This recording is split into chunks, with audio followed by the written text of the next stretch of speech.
Bahkan kita seakan-akan membinatangkan diri kita di hadapan Allah, boleh kita samakan kepala kita dengan punggung kita. Seumpama kita ni binatang kepada Tuhan. Tak ada apa kita dengan Allah Ta'ala sampai ke tahap itu. Maknanya pengabdian yang begitu jelas, yang begitu menarik yang ditunjukkan oleh seorang hamba kepada Allah ketika kita solat. Sebab tu bila kita solat, kita kena hadirkan perasaan bini. Baru kita sedar kita adalah hamba kepada Allah. Kemudian dalam puasa sebulan, dalam puasa ni memang betul-betul mendidik kita bahawa kita betul-betul boleh jadi hamba Allah. Dalam puasa, kita walaupun orang tak ada, kita takkan buka puasa.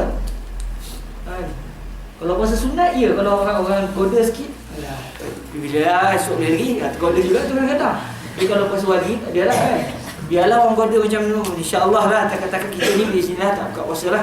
Walaupun duduk dalam bilik seorang-seorang. Nak ceritanya, dalam jiwa kita ni sudah ada satu sibrah ataupun satu celupan ataupun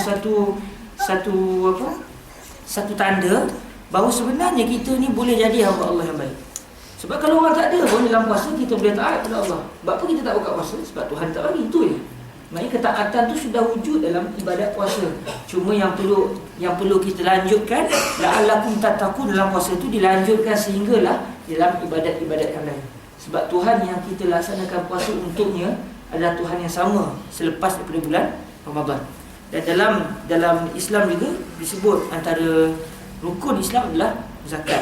Zakat pada hari ini kita bagi zakat, bagi ke orang, bagi RM10, bagi RM100, bagi RM200. Orang miskin still miskin, walaupun dapat zakat. Betul tak? Sebab zakat tu tidak diuruskan dengan yang sebaiknya sebagaimana yang dikehendaki oleh Islam daripada ke awal. Pada zaman satu ketika dahulu, zaman pemerintahan Islam sebelum ni, zakat sebagaimana disebut oleh guru saya Fadilatul Syekh Muslim Rusdi, zakat yang diberikan itu setelah diberi kepada orang miskin terus jadi kaya terus. Maknanya harta semuanya dikumpulkan dalam Baitul Mal, dalam pusat zakat, bukan ikut negeri, kerajaan Islam seluruhnya. Kemudian tengok siapa orang miskin. Dia umur apa? Kira dia umur 20 tahun, mungkin majid mati umur 60 tahun. 20 tahun, 30, 45, 40 tahun. Satu hari perlukan berapa? Kira-kira, okey, nah ni duit untuk kamu hidup sampai mati. Dapat duit terus jadi kaya. Sebab itulah pentingnya zakat apabila dalam sebuah institusi yang besar, orang miskin tu berubah menjadi orang kaya. Dan katanya Fadilatul Syekh Muslim Rusdi, hari ni kita bagi zakat sikit-sikit, apalah, kawan-kawan bayar zakat. Tapi maknanya zakat tu, orang miskin tu guna 203 hari habis. Dia tidak mengkayakan dia. Sedangkan tujuan zakat pada peringkat awalnya adalah untuk mengeluarkan manusia daripada miskin kepada tahap dia pula boleh bayar zakat yang seterusnya. Okey, itu secara kasar berkenaan dengan keterangan hadis. Kita lihat pengajaran kepada hadis ini. Pengajaran yang pertama, hadis ini menunjukkan sikap prihatin terhadap pegangan akidah dalam mencari kebenaran. Tengok Sayyidina Dimam bin Tha'labah bermusafir jauh, meninggalkan kampung halaman, kaum keluarga untuk tanya. Apa soalan? Syekh sebut lagi, inni sa'iluk famusyaddidun alaika fi mas'alah fala tajid alayya fi nafsi. Saya akan tanya kamu wahai Rasul, wahai Nabi Muhammad. Saya akan tanya, saya akan tekan dengan soalan, bukan soalan, banyak tu soalan. Jangan marah. Fala tajid alayya fi nafsi. Jangan marah. Nabi berkata salma badalak. Tanyalah apa yang kamu ingin tanya. Dia pun tanya satu, menunjukkan kesungguhan yang ada pada jiwa generasi ketika itu di dalam ingin mendalami akidah Islamiah. Prihatin dalam pegangan akidah dalam mencari kebenaran. Sayyidina Dimam tatkala mendengar perkhabaran bahawa seorang lelaki yang bernama Nabi Muhammad sallallahu alaihi wasallam telah mendakwa bahawa baginda adalah utusan Allah, Sayyidina Dimam telah menuju ke Al-Madinah untuk mendapat penjelasan langsung daripada Rasulullah sallallahu alaihi wasallam berkenaan dengan agama Islam. Tinggalkan terus kampung halaman, terus menuju ke Madinah untuk bertemu dengan Nabi dalam beberapa soalan. Sampai Sayyidina Umar kata, saya begitu takjub dengan beliau. Banyak orang tanya soalan, tapi kami paling suka Dimam. Sebab dia tanya soalan, kita dapat manfaat besar. Dimam bin Tha'labah. Kalau kita tengok para sahabat yang lain juga begitu. Antara yang zahir adalah Sayyidina Salman Al-Farisi, yang para ulama sepakat beliau telah sampai umur 250 tahun. Itu yang pasti. Sebenarnya lebih lagi. Yang lebih itu ulama khilaf. Ada yang kata dia meninggal umur dalam usia 300 tahun. Sayyidina Salman Al-Farisi yang memberikan cadangan kepada Nabi dalam peperangan Khandaq tu. Yang pasti memang umurnya melepasi 240 tahun. Lebih itu khilaf. Benda ni ada disebut dalam kitab dalam Majmu' berkenaan dengan Sayyidina Salman Al-Farisi.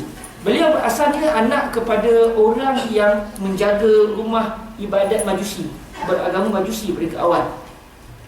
Ayah dia bertugas untuk memastikan api yang disembah oleh orang-orang Parsi tidak padam. Jadi maknanya bukan calon-calon orang tu, orang alim suruh tu, sampai diberikan penghormatan jaga api. Macam kita tak adalah api kat rumah kita banyak kan.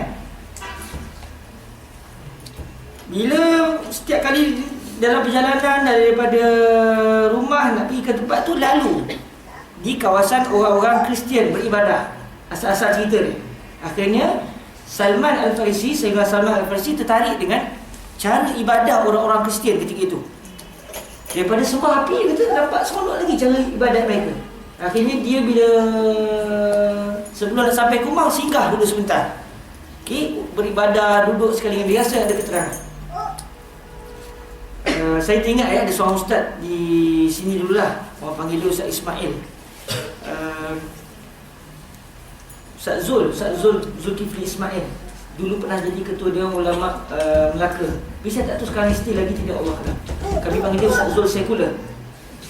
Bukan dia berpahaman sekular, dia membuat satu buku menyatakan kebatilan sekular. Akhirnya orang kata Ustaz Zul, Ustaz Zul sekular.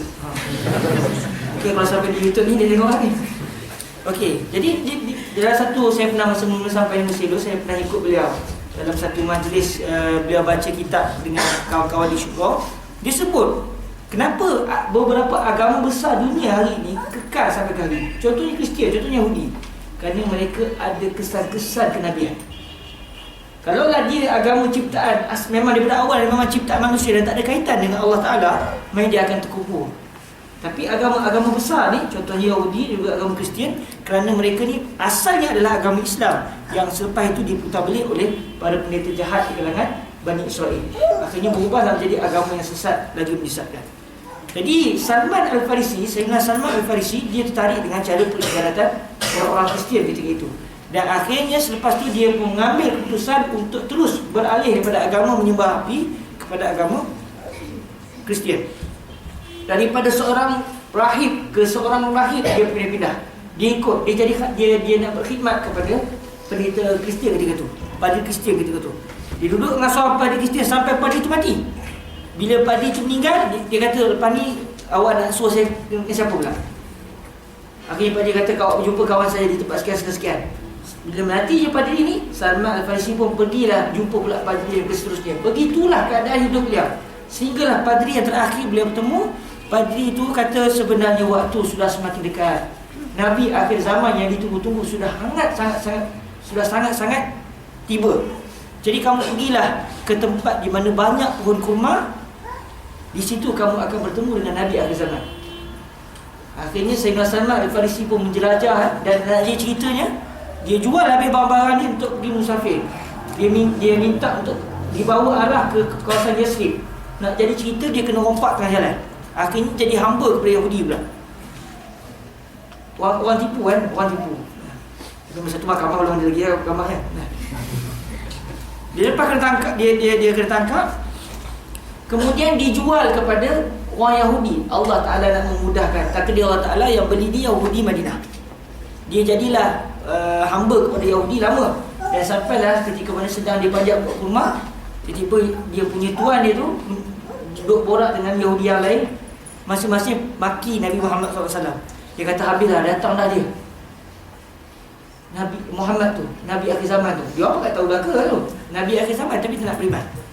Dengar dia Salman Al-Farisi, dia turun terus, dia kata, betul ke dia telah muncul? Jawapan ni terdampak sebiji daripada tuan dia. Tuan dia tampar dia tu, apa sibuk-sibuk? Dia kata, saya ingat kau berbaik, jadi sajalah tanya kan. Dia memang menunggu dan akhirnya masuk Islam. Nak cerita kesungguhan para sahabat di dalam mencari kebenaran. Bahkan sebelum daripada Nabi lahir lagi, kalau kita lihat, ada di kalangan orang Makkah yang sudah menunggu-nunggu kedatangan Nabi akhir zaman. Di antaranya adalah Sayyidina Waraqah bin Nawfal, sepupu kepada isteri Nabi SAW.